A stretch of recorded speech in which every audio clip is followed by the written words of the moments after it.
دو قسم کے لوگ ایسے ہیں جن پہ اللہ کے حبیب نے لعنت فرمائی ہے۔ سیدنا حضرت عبداللہ بن عمر رضی اللہ تعالی عنہ بیان کرتے ہیں کہ نبی اکرم صلی اللہ علیہ وسلم نے دو قسم کے لوگوں پر لعنت فرمائی، الراشی رشوت دینے والا، والمرتشی رشوت لینے والا۔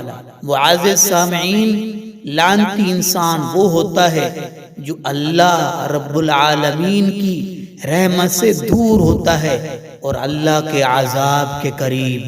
اللہ رب العالمین ہم سب کو محفوظ فرمائے۔ بحوالہ جامعہ ترمذی۔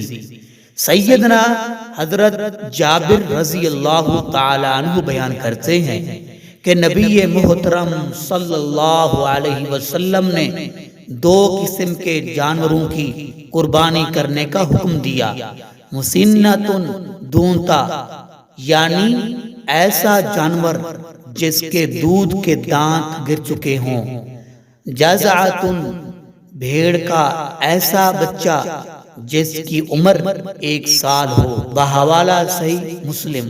معزز سامعین، رسول اللہ صلی اللہ علیہ وسلم کے مبارک مدنی پھول سن کر خود بھی عمل کیجئے، آگے دوسرے مسلمانوں تک ضرور شیئر کیجئے، ضرور پہنچائیے۔ اللہ رب العالمین سے دعا ہے اللہ ہم سب کو اس پر عمل پیرا ہونے کی توفیق نصیب فرمائے، آمین۔